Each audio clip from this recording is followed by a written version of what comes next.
NASA budget showdown. Democrats accuse agency of illegal fund impoundment.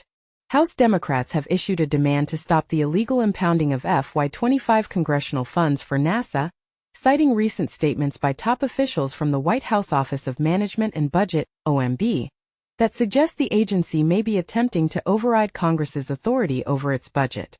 The letter was written by Ranking Member Zoe Lofgren, Democrat California, and Ranking Member Valerie Foushee, Democrat North Carolina, urging the administration to adhere to constitutional principles rather than partisan directives. These actions raise concerns about the separation of powers and the legality of funding decisions. The members emphasize that NASA must respect the founders' vision for a balanced system by ceasing all illegal impoundment activities. To reassure stakeholders, they call for a public statement affirming NASA will follow Congress's current fiscal priorities without any funding cuts. NASA workers protest mass layoffs and budget cuts on Moon Day. Imagine being part of a team that once put a human on the moon, only to wake up every day fearing for your job and the future of space exploration. That's the harsh reality for many NASA employees today. This Sunday marks the 56th anniversary of the Apollo 11 moon landing, a historic moment that should be celebrated with pride and joy.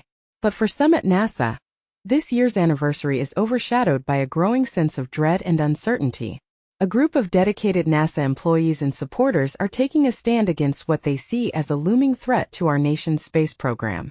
They're organizing a protest on July 20th, the very day that marks humanity's first steps on the moon, to voice their opposition to proposed budget cuts and mass layoffs. This isn't just a one-time event. It's the second protest by the group NASA Needs Help, which previously gathered on June 30th to shine a light on the cuts already happening within the agency. We're not just worried about the future, we're living through it right now, says Marshall Finch, a NASA contract worker helping to organize the protest. Finch stresses that these cuts are happening as we speak, not just in some distant budget proposal. The group is responding to what they see as NASA leadership treating the White House's 2026 budget request as a mandate for immediate action, even though it hasn't been enacted into law. Under pressure from the White House, the Office of Management and Budget, OMB, and the Department of Government Efficiency, initially led by SpaceX CEO Elon Musk, NASA's administration is reportedly dismantling the agency at an alarming pace.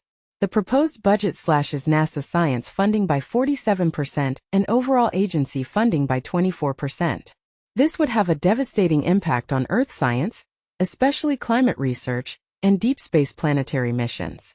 Canceling these missions could jeopardize national security, the nation's ability to track natural disasters, and America's dominance in space. Morale at facilities like NASA's Goddard Space Flight Center in Maryland has plummeted. One anonymous scientist working on the LISA mission, a groundbreaking study of gravitational waves, described this year at NASA as an utter nightmare that has not stopped since January.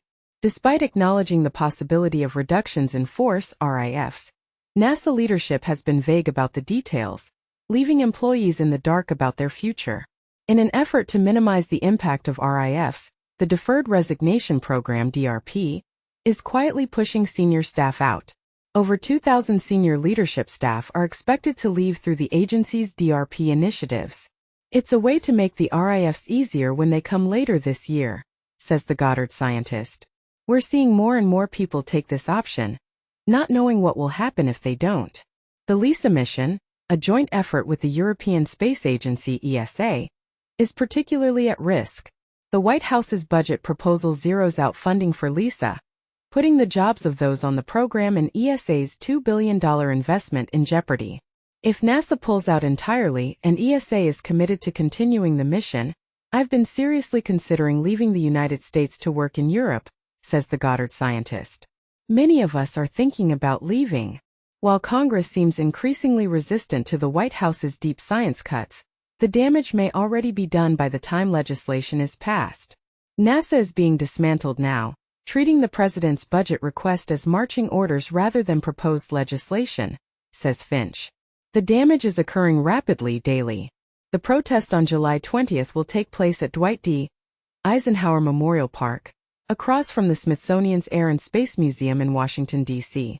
The organizers, a grassroots group with no formal structure or leadership, hope to draw more attention to the plight of NASA and the future of space exploration. They're calling on Congress to act quickly to protect NASA from further cuts and